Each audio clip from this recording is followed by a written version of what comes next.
Atos dos Apóstolos, capítulo 2, versículo 37 até o versículo 47. 10 versículos para a nossa meditação. Nós iremos hoje entender por que devemos vir para a igreja. Por que o Senhor escolheu-nos para ser a igreja dele na terra. A igreja show, diga amém.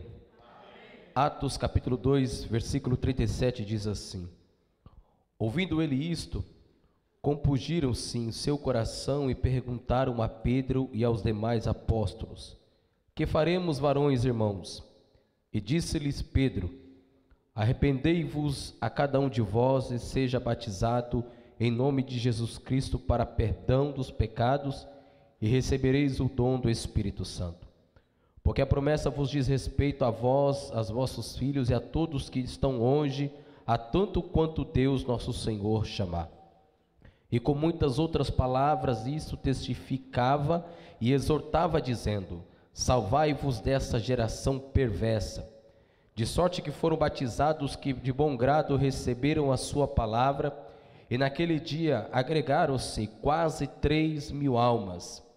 E perseveravam na doutrina dos apóstolos, na comunhão, no partir do pão e nas orações. E cada alma havia temor, e muitas maravilhas e sinais se faziam pelos apóstolos. Todos que criam estavam juntos e tinham tudo em comum. Vendiam suas propriedades e fazendas e repartiam com todos segundo cada um tinha necessidade. E perseverando unânimes todos os dias no templo e partindo pão em casa, comiam juntos com alegria e singeleza de coração, louvando a Deus e caindo na graça de todo o povo. E todos os dias acrescentava o Senhor à igreja aqueles que se haviam de salvar. Amém? Amados, nós temos que entender o porquê nós somos a igreja de Cristo. E nas próximas terça-feiras, se for da vontade do Senhor, eu vou estar revelando um pouquinho o porquê que o Senhor chamou a igreja de Cristo na terra.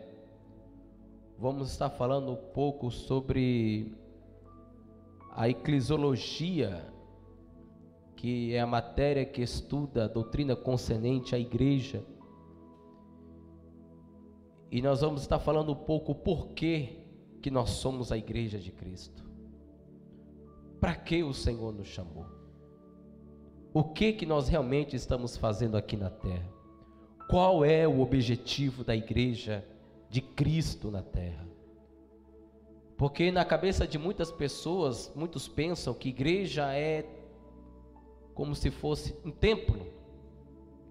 Muitos pensam que igreja é como se fosse um lugar como este, um templo, um imóvel, uma estrutura. Só que igreja não é um templo. Igreja não é um imóvel, não é uma estrutura. Igreja é eu e você. Foi dito aqui na leitura oficial nesta noite em Mateus 24, que quando Jesus sai do templo, os discípulos chamam Jesus e falam: olha, vamos ver as estruturas do templo. E Jesus ignora eles e fala: olha, eu quero dizer uma coisa para vocês, não fique prestando atenção no templo e nem perde muito tempo com o templo, porque não ficará pedra sobre pedra. O que Jesus está falando? Não estou preocupado com estrutura, eu estou preocupado com a minha igreja. Porque nos últimos dias que nós estamos vivendo, muito se preocupa com a grandeza. Quanto maior for o templo, maior é a sua grandeza, maior é o reconhecimento, maior é a fama, maior é o sucesso. Por isso que tem muita gente construindo templos e mais templos para se aparecer. Mas o próprio Jesus, aleluia, que foi interrogado pelos discípulos, e os discípulos chamam Jesus e falam: vamos reparar, vamos olhar a estrutura do templo. O próprio Jesus: olha, não estou perdendo tempo com templo, porque este templo que vocês estão admirando não ficará pedra sobre pedra, ele vai cair, vai ser destruído. O que Jesus está falando? Jesus está falando: eu não estou preocupado com o templo, eu não estou preocupado com obra feita por mão de homem, eu estou preocupado com a igreja que eu escolhi para subir para os céus. Então igreja não é templo, igreja não é parede, igreja não é estrutura, igreja não é coluna, igreja é eu e você, você é a igreja do Senhor na terra. Por isso que quando alguém falar assim: olha, aleluia, eu vou e não sei o que, a sua igreja, eita, você chame a atenção dessa pessoa e fale: olha, você está falando é de mim, porque eu sou a igreja do Senhor. Quando alguém falar a sua igreja é isso, a sua igreja é aquilo, você fala: olha, você sem querer está falando mal de mim, porque aleluia, o templo é só um lugar onde eu reúno com os meus irmãos para buscar a Deus. Agora, quer saber quem é a igreja? Olha para mim, eu sou a igreja de Deus na terra. Então Jesus, ele já chama a atenção dos discípulos. Foi muito bem lido pelo nosso presbítero André, e a confirmação de Deus, que Jesus está dizendo: eu não me preocupo com templos, eu me preocupo com a igreja. Agora, como é que nasceu a igreja? A igreja, ela nasceu na boca de Jesus. A primeira palavra que nós encontramos a igreja, ela se encontra em Mateus capítulo 16, versículo 18. Quando Jesus faz uma pergunta para os discípulos e pergunta: quem realmente vocês acham que eu sou? E aqueles 12 discípulos, ao se deparar com aquela pergunta, somente Pedro, através da revelação do Senhor e Salvador, através do Espírito Santo, Pedro, ele se dirige a Jesus e diz: tu és Cristo, o Filho do Deus vivo. Então Pedro, aleluia, entre os 12 discípulos, Pedro, ele sabe quem é Jesus. Eu sei quem és tu, tu não és qualquer um, tu és o Cristo, o Filho de Deus vivo. Entenda, meu amado e minha amada, tem muita pessoa que louva, que busca, que adora, que chama por Jesus, mas ainda não conhece Jesus, aleluia. E você precisa conhecer o Jesus que você serve, o Jesus que você adora. Entenda, está vindo lá atrás uma mulher cananeia, e aquela mulher cananeia está dizendo: filho de Davi, tenha misericórdia de mim. O que ela está reconhecendo? Ela está dizendo que Jesus, ele está vindo, ele é filho de uma linhagem não baixa, mas ele está vindo de uma linhagem real. Ela está dizendo, aleluia, talvez esses 12 que estão andando com você não sabem quem você é, mas eu sei quem você é e vou te chamar pela sua linhagem. Filho de Davi, rei dos reis, tem misericórdia de mim. Quando nós temos um autoconhecimento de quem é Jesus na nossa vida, as coisas tudo muda, como mudou na vida de Pedro.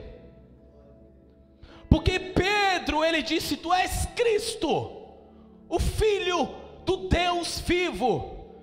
Pedro, ele não diz: tu és o filho de José, tu és o filho de Maria. Não, ele pega e diz: tu és Cristo, Filho do nosso Deus que está vivo.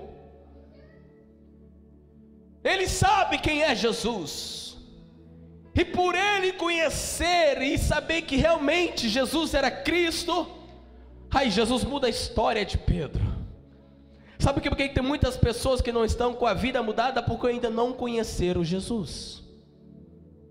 A partir do momento que você conhece Jesus, ele é aquilo que você precisa ser na tua vida.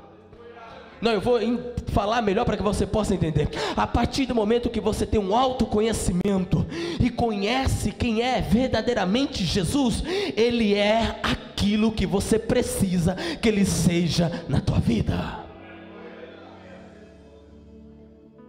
Porque se no momento da luta, da dor, nós reconhecemos quem Ele é, aleluia, aí Ele vai ser o que? Aquilo que você precisa. O que que você está precisando? Eu estou precisando de um refrigério. Então, se você conhece Ele, Ele será o teu refrigério. Eu estou precisando, aleluia, de uma porta. Então, se você reconhece que Ele é a porta, te prepara que Ele vai abrir porta. Eu estou precisando, aleluia, que Ele venha sarar a minha dor, a minha ferida, me abraçar. Então te prepara, porque hoje Ele vai te abraçar e sarar a tua ferida, porque Ele é o médico dos médicos, Ele é o Senhor dos senhores, Jesus, Jesus de Nazaré. Se não memei, é por isso que às vezes, xaramandarabahaia, sabe por que que nós temos que passar pela luta? Por que que nós temos que passar para o deserto? É porque no deserto que nós vamos saber quem é Jesus na nossa vida. É quando você precisa de um abraço, não tem ninguém para te abraçar, aí você chama por Ele, Ele chega e te abraça, porque Ele é Jesus, mas Ele também é teu amigo, Ele é teu companheiro. Só que as pessoas não conhecem Jesus ainda e sofrem ouvindo o nome dEle. Que isso, evangelista? Sofre, porque ouve o nome de Jesus, mas não tem um conhecimento do que Ele é capaz de fazer, do que Jesus pode mudar. Entenda que quando Pedro teve esse conhecimento e revelou quem realmente era Jesus, a vida de Pedro mudou. A igreja de Cristo nasceu na vida de Pedro, porque a palavra Pedro em grego significa Pedros, e Pedro significa pedra.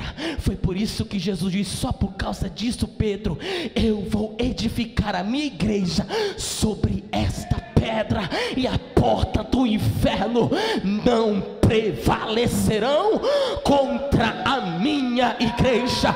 O que o Senhor estava dizendo para Pedro: Pedro, sobre a tua vida eu vou edificar a minha igreja, sobre você eu vou levantar um rebanho, sobre você eu vou levantar a minha noiva, sobre você eu vou levantar a igreja na terra.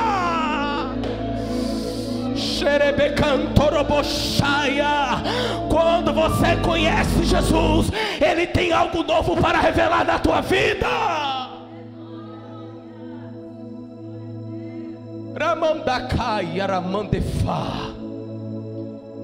A vida de Pedro muda a partir daquele momento, porque Jesus diz: Pedro, pois também eu te digo que tu és Pedro. Jesus está dizendo: tu és Pedro, tu és pedra, porque Pedro significa em grego Petros, que quer dizer pedra, e sobre esta pedra eu edificarei a minha igreja. Então a primeira palavra igreja, ela aparece em Mateus capítulo 16, versículo 18. Nasce na boca de Cristo. É a primeira vez que você vai ver a expressão igreja, quando Jesus edifica a igreja dele sobre a pedra. Porque quem é realmente a pedra? Ela tem a ver com a rocha. E quem é a rocha? Jesus. Jesus está falando: eu mesmo vou edificar a minha igreja sobre mim, porque eu sou a rocha inabalável, eu sou o fundamento. Não tem esse negócio do homem vir dizer e falou: eu que levantei a igreja, eu que... Não tem, não existe. Quem levantou a igreja, quem fundou a igreja é Jesus de Nazaré. É por isso que quando você vê numa construção de uma igreja, sempre vão colocar primeiro uma pedra, porque aquela pedra está significando a rocha, e a rocha é Jesus, é o fundamento da igreja. A Bíblia diz em 1 Coríntios capítulo 3, versículo 11, porque ninguém pode pôr outro fundamento, ninguém, além do que já está posto, o qual é Jesus Cristo. Ninguém pode pôr outro fundamento. Às vezes tenta pôr outro fundamento, tenta pôr Maria, tenta pôr José, tenta pôr Fátima, tenta pôr outro tipo de Deus, mas o fundamento da igreja é Jesus. Quem fundou a igreja na terra é Jesus, e acabou a história. Ele que é o fundador, é Ele que é o firmamento da minha vida e da sua vida. Sabe por que eu e você não caímos? Sabe por que eu e você não tropeçamos? Sabe por que vem vento, luta e tempestade e tenta nos parar, mas não consegue? Porque você está fundado, firmado na rocha que é Jesus. E por causa disso nasce a igreja de Cristo. Jesus dá ordem, Jesus morre e agora ressuscita, e fica aproximadamente 40 dias ensinando ainda os discípulos depois da sua ressurreição. Só que Jesus dá uma ordem e fala para eles: olha, o negócio é o seguinte, vocês vão entender o porquê que a igreja significa chamados para fora. Porque a igreja significa chamados de dentro para fora. Nós fomos chamados de dentro para fora. Só que Jesus fala: primeiro ficai em Jerusalém, até que do alto sejais revestidos de poder. Jesus está falando com a igreja. Jesus não falou entra para o templo, não, Jesus falou com a igreja. Fique em Jerusalém, até que do alto sejais revestidos de poder. Jesus sobe aos céus. Então aqueles discípulos, juntamente com aquelas pessoas, aproximadamente era 120 ao total, contando com os discípulos, viram Jesus subir aos céus, no Monte das Oliveiras. E a Bíblia diz em Atos, se você for ver, Atos capítulo 1, que Jesus sobe, e agora os discípulos descem do Monte das Oliveiras para Jerusalém, porque do Monte das Oliveiras até Jerusalém é um dia de sábado, era um caminho, era perto, não era tão longe. Eles descem em Jerusalém, mas em seguida eles sobem para o cenáculo, porque o cenáculo ele está no Monte Sião, e lá naquele cenáculo, eles entram lá dentro com aquelas 120 pessoas e começam a buscar a presença de Deus. Eu tive a oportunidade de estar dentro do cenáculo. É um lugar pequeno, é um lugar muito pequeno, e quando nós entramos dentro do cenáculo, eu me afastei um pouquinho do grupo onde nós estávamos.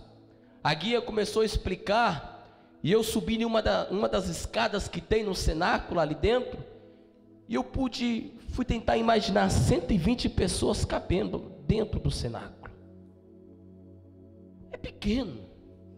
Os irmãos esteve lá, a maioria esteve lá até entendendo o que eu estou falando. É um lugar pequeno. Mas dentro daquele cenáculo tinha 120 crentes. Pensa num lugar apertado para 120 pessoas. Mas eles resolveram entrar lá dentro. Jesus não mandou eles entrar dentro do cenáculo, Jesus mandou eles esperar em Jerusalém. Só que eles resolveram entrar dentro do cenáculo, porque o lugar que eles tinham de segurança, porque cenáculo não era um templo, cenáculo era uma casa. Só que eles fizeram do cenáculo um lugar de oração. E eles entram ali dentro, aquelas 120 pessoas. É por isso, meu amado e minha amada, que a sua casa pode ser um cenáculo, o seu trabalho pode ser um cenáculo.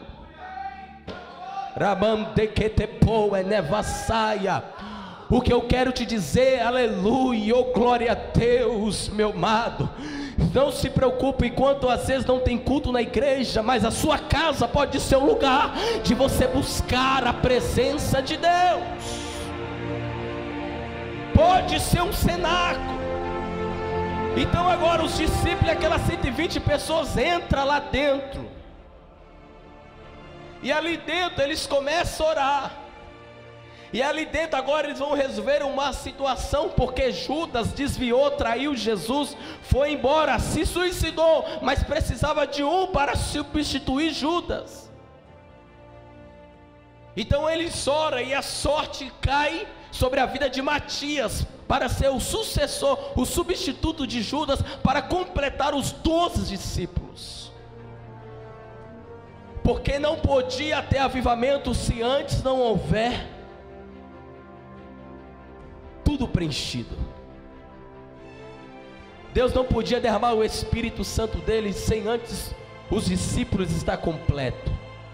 O que eu quero te dizer, meu amado, minha amada, nesta noite, Deus só vai derramar o que Ele tem na tua vida enquanto Ele completar uma obra que Ele tem a fazer contigo.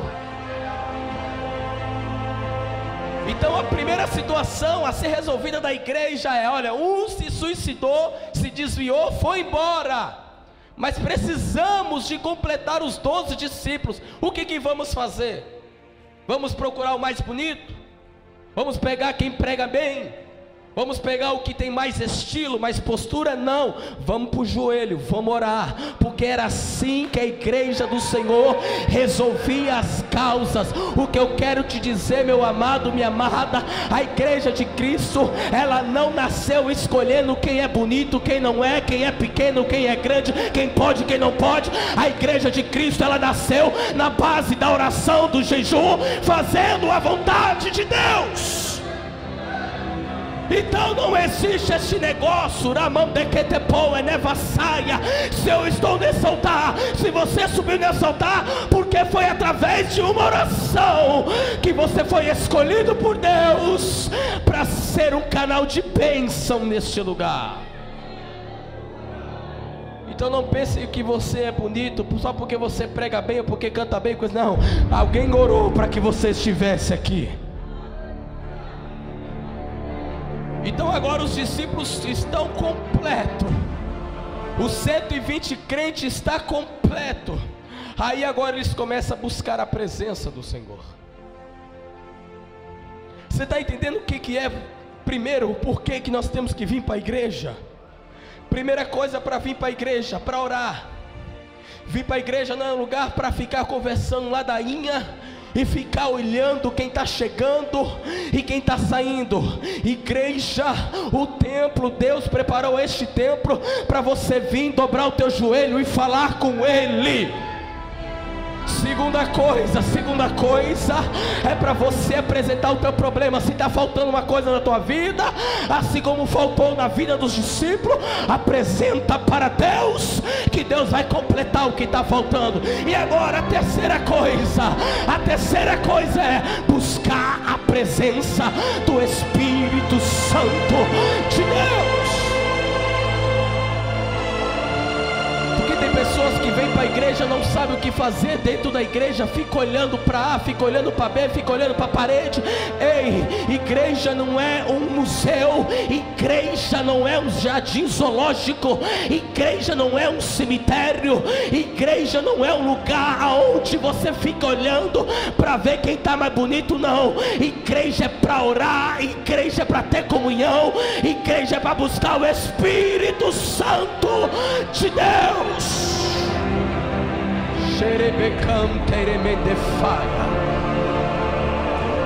A igreja do Senhor então começa a orar.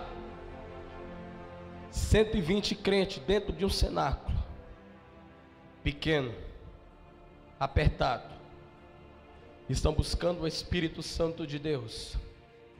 A Bíblia diz que quando passou algum tempo, houve um som de um vento veemente e impetuoso, que encheu todo o cenáculo, que encheu toda a casa.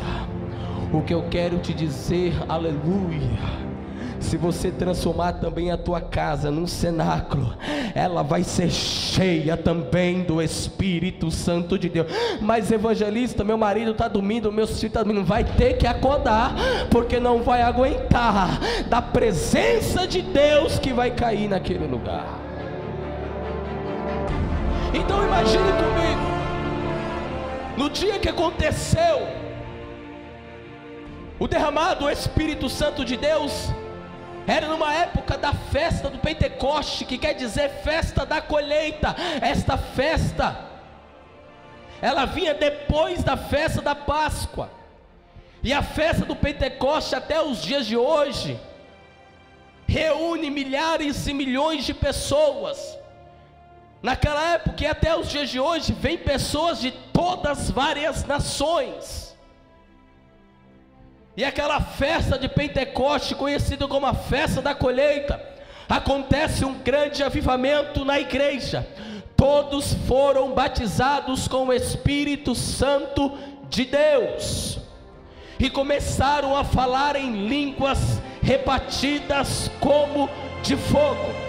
Aí a Bíblia nos revela que aqueles que estavam lá presentes na festa do Pentecoste começa a ouvir um barulho, e a Bíblia diz que alguns ficaram pasmos, mas outros ficavam admirados, e tinha outros que zombavam.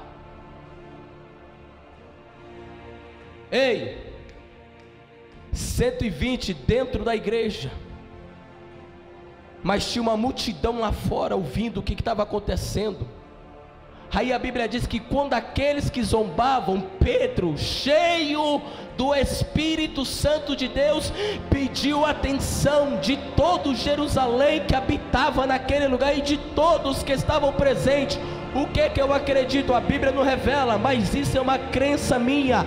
A igreja encheu tanto, foi tão cheia, que não aguentou, que teve que abrir a porta do cenáculo e saiu pelas ruas falando em línguas estranhas. E aí uns se maravilhavam, outros se alegravam e outros zombavam. E aqueles que zombavam, Pedro começava a pregar a palavra de Deus e disse: ei, não zombam, porque hoje está cumprindo uma promessa pela boca do profeta Joel, que todos seriam cheios do Espírito Santo. Sabe o que aconteceu? Aleluia! Naquela pregação de Pedro, a Bíblia diz que quase 3.000 almas se renderam aos pés de Jesus. Agora vem comigo, estava 120 crentes dentro da igreja. Aonde estavam essas 3.000 almas? Elas estavam lá fora. O que eu quero te dizer: vem para a igreja para orar, vem para a igreja para ouvir a palavra, vem para a igreja para ser cheio, e se prepara, tem alma lá fora te esperando.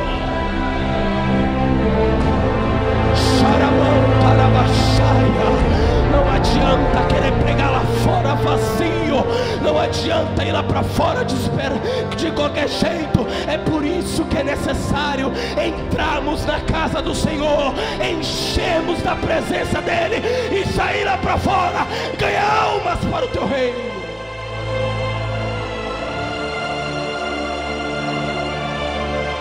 É preciso, meu amado. Porque quando nós entramos na igreja, nós pensamos que a igreja é um lugar de pedir.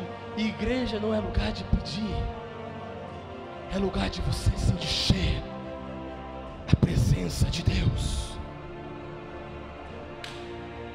A partir do momento que aqueles discípulos se encheram, a igreja de Jesus saiu para fora. É por isso que eu entendo que igreja significa chamados de dentro para fora. É primeiro às vezes vir aqui dentro, ouvir a palavra, orar, ter comunhão, porque a Bíblia do Senhor nos diz, a qual nós acabamos de ler, que eles, versículo 42, perseveravam na doutrina. Por que vir para a igreja, evangelista? Para ouvir a palavra do Senhor, guardar, perseverar nesta palavra. E o que mais? Ter comunhão. Porque, amados, por que nós temos que nos reunir? Para ter comunhão. Como é que a gente vai passar comunhão para quem está lá fora? é primeiro que essa comunhão nasça dentro da igreja de Cristo. Para que vim para a igreja? Para orar. E a Bíblia diz que havia temor, e muitas maravilhas e sinais se fazia pelos apóstolos. E no versículo 46 diz que, e perseverando unânimes todos os dias, olha, todos os dias no templo. Todo dia a igreja do Senhor ia para o templo, todo o dia. Para quê? Para ter comunhão, para orar, para ouvir a palavra e para se encher do Espírito Santo. Por isso, que nessa noite você sai daqui sabendo a importância de você vir para a casa de Deus. Nós viemos para a casa de Deus não para poder bater cartão, para dizer para o pastor que aqui estamos. Nós viemos porque precisamos de ter comunhão, de orar, de ouvir e de encher da presença de Deus. A igreja do Senhor, ela nasceu não lá fora, ela nasceu dentro de um cenáculo. E depois que ela se encheu, ela saiu para fora e transbordou esta alegria, aonde em uma mensagem só, no mesmo dia, 3.000 almas se renderam aos pés do Senhor. Então que nessa noite se coloque de pé, você saia daqui cheio da presença de Deus, e que você possa entender que nesta noite você é a igreja. Você está dentro de um templo que foi preparado para você buscar a presença de Deus, mas você é igreja. Diga para o seu irmão, você é igreja. Você não é qualquer pessoa, você é igreja. Na próxima semana nós iremos entender o porquê nós somos a igreja. Para que Deus nos chamou? Qual é o objetivo da igreja? Nas próximas terça-feira nós vamos entender qual é o objetivo da igreja. Por que Deus chamou a igreja? O que o Senhor quer com a igreja na terra? Então que você possa hoje se alegrar, porque muitos não têm um lugar como este, não tem uma igreja, não tem um templo. Mas eu quero dizer, você que me assiste, você pode fazer da sua casa um cenáculo para buscar a presença de Deus, porque Deus te enchendo na tua casa, pessoas que estão lá fora ouvirão e terão prazer de conhecer o Deus que você serve. Amém? Vamos orar? No nome de Jesus. Pai, eu quero te louvar e eu quero te agradecer, que nesta noite possamos sair daqui saciados da tua palavra, e que possamos entender que nós somos a igreja do Senhor e temos que representá-la, a tua igreja, meu Pai, com amor, com carinho, com perseverança, na santidade, na comunhão. Ó Pai querido, eu te peço que o Senhor guarde a igreja do Senhor sobre a face da terra. Venha, Senhor, abençoar cada um e venha nos encher, em nome de Jesus. Amém.